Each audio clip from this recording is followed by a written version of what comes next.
هاتي حبتين من البيض وتعالي خليكي تعملي احلى خليط يطلع معاكي كيك شوكولاته، تعملي بيه احلى جاتو شوكولاته من غير ولا نقطه شوكولاته وبطريقه اقتصاديه وسهله قوي.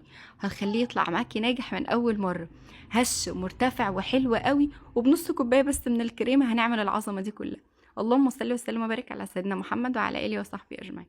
الاول انا عندي كوبايه من السكر، عندي كوبايه ومعلقه من الدقيق، ومعاها معلقه كبيره من البيكنج باودر، عندي كوباية من الزيت، عندي كوباية من اللبن الدافي، عندي 3 معالق كبار من الكاكاو وربع معلقة صغيرة من القهوة، وبيضتين بس ومعاهم باكت من الفانيليا.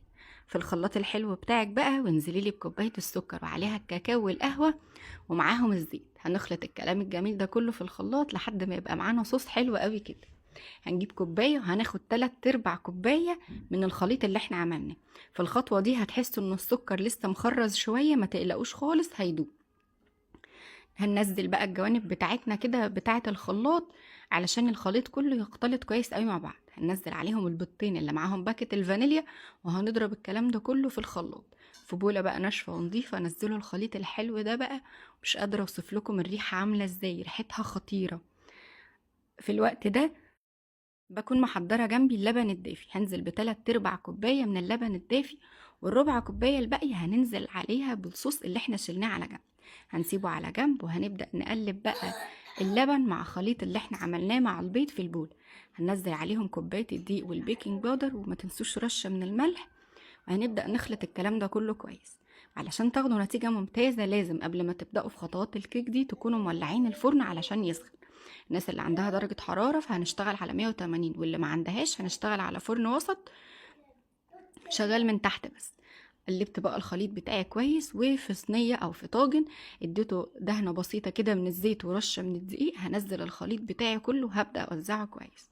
وطبعا الحركة المعتادة اللي لازم نعملها علشان ناخد كيك سطحه متساوي وطالع مظبوط كده، ان احنا بخلة اسنان ونبدأ اننا نوزع الخليط كويس. هدخلها الفرن، وبعد كده هبدأ اخد بقى خليط الصوص بتاعي وبأخلطه بيدوب بس بالمعلقة، واقلبه كويس قوي مع اللبن. تقدروا تعملوا الخطوه دي في الخلاط، ولكن هي مش مستاهله، الصوص بيطلع معاكم ناعم قوي وسهل جدا.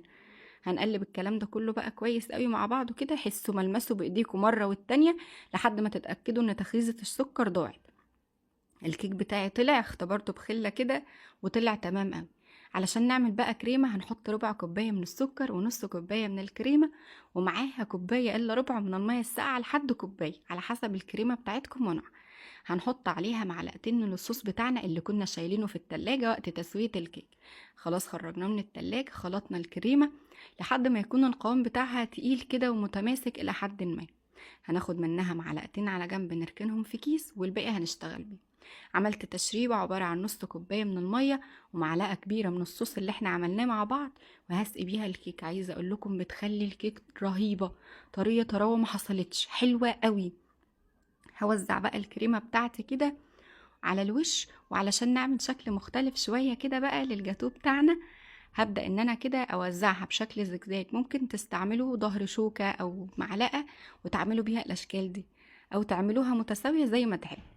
بعد ما فردتها بقى كده على طول والكريمه بتاعتي لسه طريه ما دخلتهاش التلاجة، هبدا اوزع الشوكولاته، لان انا هنا عايزه اعمل الشكل اللي هو الرخامي بتاع الكيك. بدات ان انا اوزع صوص بقى اللي احنا عملناه بتاع الشوكولاته ده، اللي من غير ولا نقطه شوكولاته. وعايزه اقول لكم حرفيا اللي هيدوقه مش هيصدق ان هو بيتعمل من غير شوكولاته، هيبقى حلو قوي.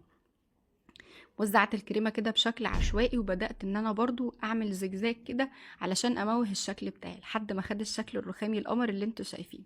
معلقتين الكريمه بقى بدات ان انا اعمل بيهم روزيتات صغيره كده على سطح الكيك بتاعي، وعايزه اقول لكم خطيره حلوه قوي. بدات كده بكام حبه من التوت، تقدروا تحطوا كريز او فراوله اي نوع من الفواكه تزينوا بيه، وهتطلع معاكم بالعظمه والجمال اللي انتوا شايفينه ده. دخلوها التلاجة ساعتين قبل التقديم، وهتطلع معاكم احلى جاتوه ممكن تعملوه. هش سهل وسريع وبطريقه اقتصاديه وحلو قوي. وما تنسوش بقى ان انتوا لو وصلتوا لحد هنا تعملوا لايك وشير كتير قوي للفيديو علشان دعمكم بيفرق كتير. وصحة هنا.